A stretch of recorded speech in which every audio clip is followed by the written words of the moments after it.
धीरे बोलो कोई सुन ना ले। ये बात हम सबके कानों में पड़ी होगी और हमारे मुंह से भी निकली होगी, लेकिन सोचने की बात यह है कि ये वाक्य कब कब हमारे मुंह से निकलता है और कब कब हमारे कानों में पड़ता है, क्योंकि ऐसे कम ही गुप्त राज होते हैं जो हम दूसरों के कानों में पड़ने नहीं देना चाहते। अक्सर परिवार में अशांति का कारण हम स्वयं ही होते हैं। हम इस बात को देख पाए या भले ना देख पाए, पर ये असल सत्य है, क्योंकि जाने अनजाने मूर्खतावश हम खुद ही अपनी वो बातें दूसरों को बता देते हैं जो हमें कभी नहीं बतानी चाहिए, और वही बातें जो जाने अनजाने में हमने किसी दूसरे के सामने बता दी थी, वही हमारे दुख का कारण बन जाता है, वही हमारे झगड़े का कारण बन जाता है। और फिर बाद में हमें पछतावा होता है कि मुझे ये बात किसी को बतानी नहीं चाहिए थी, मेरी ही गलती हुई कि मैंने जाने अनजाने में ये बात सभी को बता दी। इसीलिए आज की ये जो बौद्ध कहानी मैं आपको सुनाने वाला हूँ, उसे सुनने के बाद आपको 7 ऐसी बातें पता चलेगी जो आपको कभी किसी को नहीं बतानी। ये जो 7 बातें हैं जो आपको किसी को नहीं बतानी, क्यों नहीं बतानी, इसके पीछे का तर्क भी मैं आपको दूंगा। और इन 7 बातों के अलावा अगर आपको लगता है कि कोई बात ऐसी है जो मुझसे छूट गई या मैं नहीं बता पाया, तो कमेंट सेक्शन में जरूर बताना। तो चलिए कहानी शुरू करते हैं। एक समय की बात है, एक नगर में रामू नाम का एक युवक रहता था। वो युवक बहुत गरीब था, कुछ पैसा नहीं था उसके पास। 2 वक्त की दाल रोटी भी बड़ी मुश्किल से उसको नसीब होती थी। किसी काम की तलाश में दिन रात खोज करने पर भी उसे कोई काम नहीं मिल रहा था। फिर एक दिन उसने अपनी पत्नी के सामने अपनी सारी समस्या बता दी। उसने अपनी पत्नी को कहा कि मैं जिस जगह भी काम मांगने के लिए जाता हूं, तो हर कोई मुझे यह कहकर काम नहीं देता कि हमारे यहां काम की जरूरत नहीं है। मैं काम की तलाश कर करके थक चुका हूं। मुझे समझ नहीं आता कि मैं तुम लोगों का पेट कैसे भरूंगा, अपने बच्चों को कैसे पालूंगा, और ये चिंता मुझे दिन रात खाए जा रही है। ये सुनकर उसकी पत्नी ने कुछ सोचकर कहा कि तुम एक आदमी के पास सिर्फ एक बार ही काम मांगने के लिए जाते हो, और जब वो काम नहीं देता तो तुम दोबारा उसके पास जाते तक नहीं हो। अगर तुम्हें उनसे काम लेना है तो तुम्हें हमदर्दी जतानी होगी, तुम्हें उनसे हमदर्दी हासिल करनी होगी, अपनी गरीबी दिखानी होगी, ताकि वो लोग तुम्हारी मजबूरी समझकर तुम्हें काम पर रख ले। इसलिए शर्म मत करो, उन्हें अपनी मजबूरी बताओ, अपनी गरीबी बताओ, और इसी उपाय से तुम काम पा सकते हो।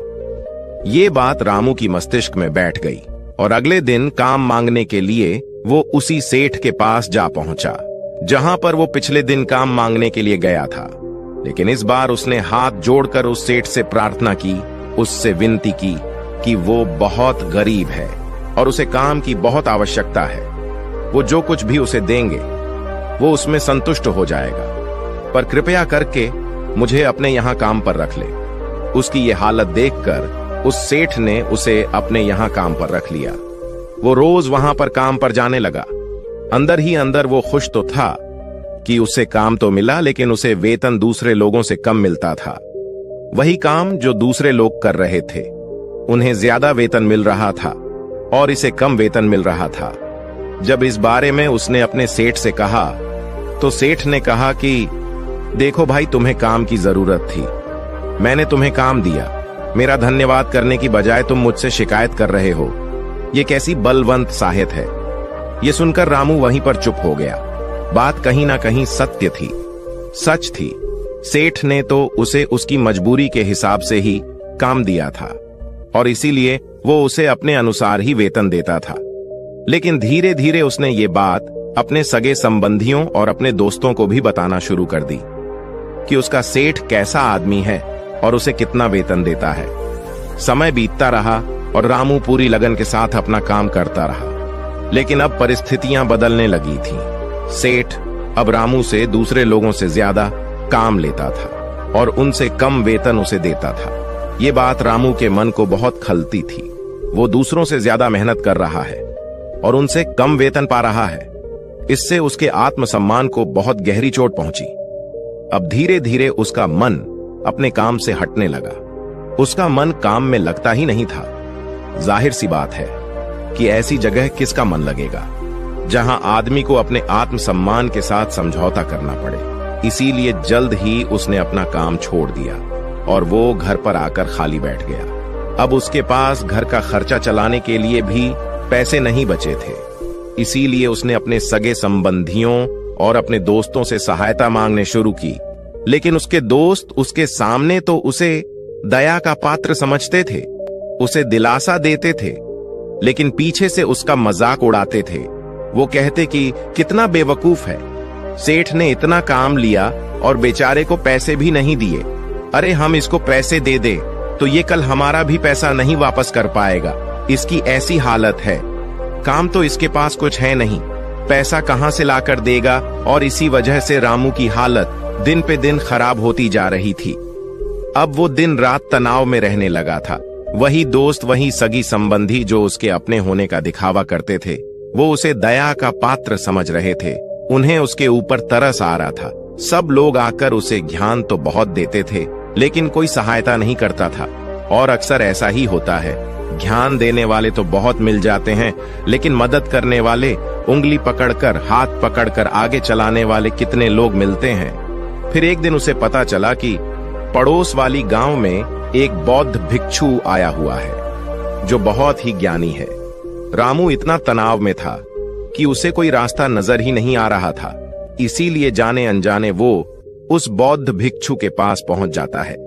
वहां पहुंचकर वो सीधे उनके पैरों में गिरकर रोने लग जाता है। वो रोते रोते उन्हें अपनी सारी परिस्थिति बताता है।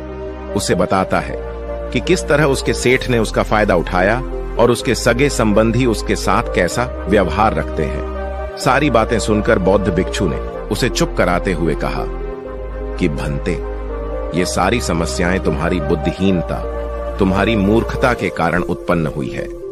अगर तुम्हारे अंदर विवेक होता तो इनमें से एक भी समस्या तुम्हारा चित्त को दुखी नहीं कर सकता था।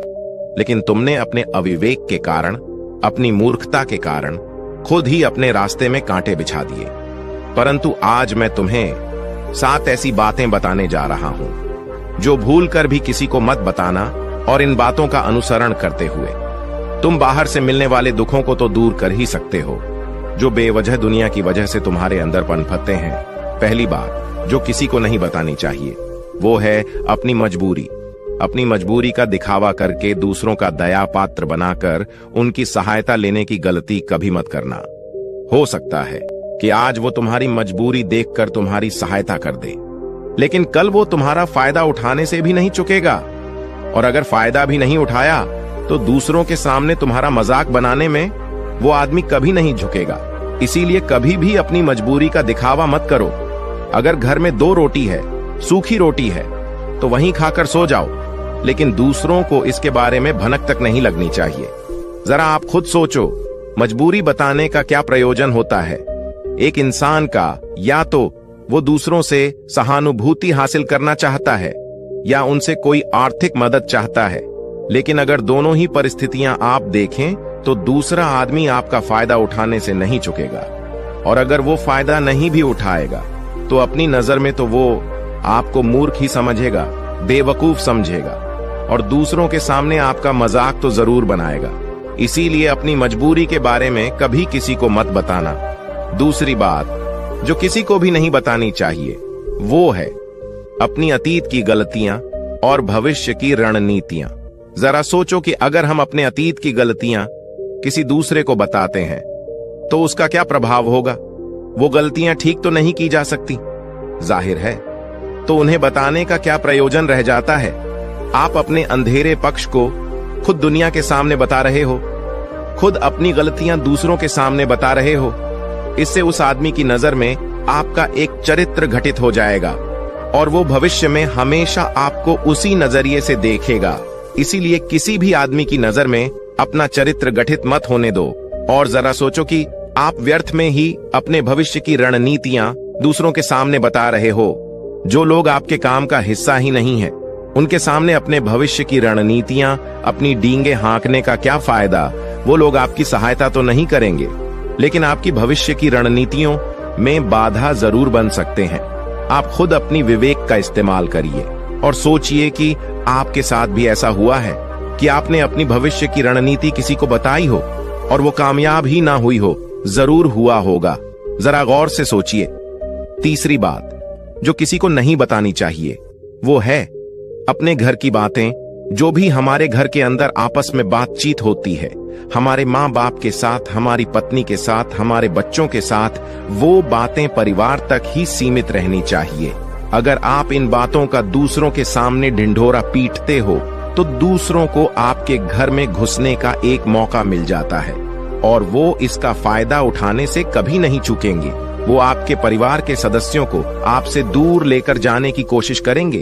अक्सर ऐसा होता है, हम समाज में देखते हैं कि हम अपने घर के झगड़ों को कम करने के लिए उन झगड़ों को अपने पड़ोसियों और दूसरे सगे संबंधियों को देते हैं, लेकिन इससे आपको सहायता कभी नहीं मिली होगी, बल्कि आपके घर की लड़ाई झगड़े और ज्यादा बढ़ गए होंगे। और वो जाहिर है वो बढ़ेंगे अगर आप अपने माँ बाप की बात दूसरों को बताएंगे तो आपकी माँ बाप को बुरा लगेगा। यही कि हमारा बेटा हमसे बताए बगैर दूसरों को ये बातें बता रहा है, इसीलिए अपने घर की बातें और अपने घर की लड़ाई झगड़े किसी के सामने मत बताना। अगली बात जो मैं आपको बताने जा रहा हूं, जो किसी को नहीं बताने चाहिए, वो सुनने पर बहुत अजीब लग सकती है, लेकिन उसका सत्य भी मैं आपको एक तर्क के माध्यम से दूंगा। मैं कहता हूं कि अपनी आमदनी किसी को मत बताना।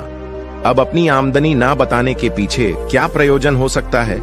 जरा सोचिए कि आप अपनी आमदनी अपने दोस्तों को बता देते हैं, तो जब आपके दोस्तों को जरूरत पड़ेगी तो वो सिर्फ आपको ही याद करेंगे, क्योंकि उनको पता है कि अगर आपकी आमदनी ज्यादा अच्छी है तो आप ही उनकी मदद कर सकते हैं, और इसीलिए ज्यादा लोग आपसे सहायता मांगेंगे। और जब आप उनकी सहायता नहीं करेंगे तो वो सोचेंगे कि इस आदमी के पास पैसे हैं, मेरी सहायता कर सकते हैं, लेकिन ये सहायता कर नहीं रहा है, और इसीलिए आपकी आमदनी आप दोनों दोस्तों के बीच एक झगड़े का कारण हो सकती है। कम आमदनी होगी तो लोग मजाक उड़ाएंगे, और ज्यादा होगी तो सहायता मांगेंगे, तो अपनी आमदनी बताने का कोई प्रयोजन नहीं है। अगली बात जो मैं आपको बताने वाला हूं, उसे अपनी घाट बांध लेना और किसी को ये बात मत बताना। अपनी कमजोरी और अपनी ताकत अक्सर इंसान को पता नहीं होता है कि उसकी कमजोरी या उसकी ताकत क्या है, लेकिन अगर आपको अपनी कमजोरी और अपनी ताकत पता है तो पहली बात तो आप बहुत ही बुद्धिमान आदमी हैं, और दूसरी बात कि आपको ये बातें किसी से साझा नहीं करनी है, क्योंकि अगर आपकी कमजोरियां दूसरों को पता चल गई तो वो आपकी कमजोरियों का फायदा उठाएंगे, और अगर आपकी ताकत पता चल गई तो वही ताकत आपकी कमजोरी बन जाएगी, क्योंकि वो ताकत दूसरे आदमी को पता है और वो ताकत की खाट भी ढूंढ ही लेगा। अपनी कमजोरी और अपनी ताकत अपनी पत्नी या अपने पति को भी नहीं बतानी चाहिए, क्योंकि इसके बाद आपको घर में उनसे हमेशा दबके रहना पड़ेगा। अगली बात जो किसी को नहीं बताने चाहिए वो है अपने मित्र और अपने शत्रु। आप अपने मित्रों के बारे में अगर दूसरे लोगों को बताएंगे तो वो आपके मित्रों के साथ अपनी घनिष्ठता बनाकर आपको धोखा दिलवा सकते हैं, आपके गहरे मित्रों को आपसे दूर करने का प्रयास कर सकते हैं। अक्सर आम आदमी ऐसा नहीं करता, लेकिन आपके दुश्मन ऐसा करने की कोशिश कर सकते हैं। और दूसरी तरफ आपके शत्रु का भी किसी को नहीं पता लगना चाहिए, क्योंकि आज जो आपका मित्र है, अगर कल वो आपका दुश्मन हो गया तो वो आपके दुश्मन के साथ ही मिलकर आपको परास्त कर सकता है, आपको धोखा दे सकता है। इसीलिए अपने सबसे अच्छे दोस्तों को भी अपने दुश्मन के बारे में कभी मत बताना। अगली और आखिरी बात कहना चाहता हूं कि जब तुम दान करते हो तो दान के बारे में भी किसी को मत बताना, नहीं तो दान करना व्यर्थ हो जाता है, बेकार हो जाता है। जब आप अपने दान का ढिंढोरा पीटते हो तो आप ये बता रहे हो कि मैं कितना बड़ा दानी पुरुष हूं, और ये आपके अंदर एक अहंकार निर्मित करेगा। इसीलिए दान गुप्त रूप से किया जाए उतना ही अच्छा होता है, उतना ही फलदायी होता है। जब आपका बायां हाथ दान कर रहा हो तो दाएं हाथ को भी ना पता चले कि बायां हाथ दान कर रहा है। ये 7 बातें जो बौद्ध भिक्षु ने रामू को बताई, इनमें संसार के सभी सिद्धांत छिपे हुए हैं। इन बातों का अनुसरण करते हुए आप अपने घर में सुख शांति बना सकते हैं और घर के झगड़े हमेशा के लिए दूर कर सकते हैं। आप इन बातों के बारे में अपने विवेक से भी सोचेंगे तो आपको ये बातें सच मालूम पड़ेंगे। और हमारा कहानी सुनाने का मकसद यही है कि आपका विवेक जागृत हो। आप खुद उन बातों के बारे में सोचें जो हम आपको बता रहे हैं, और अगर हम गलत हैं तो आप कमेंट सेक्शन में वो बात जरूर बताएं जिस पर हम गलत हैं, और इनके अलावा भी अगर आप कुछ जानते हैं तो उन बातों को भी कमेंट सेक्शन में जरूर डालें। दोस्तों, मुझे उम्मीद है इस वीडियो से आपको बहुत कुछ सीखने को मिला होगा। अगर आप नए हो तो हमसे जुड़ने के लिए इस चैनल को सब्सक्राइब करना मत भूलिएगा।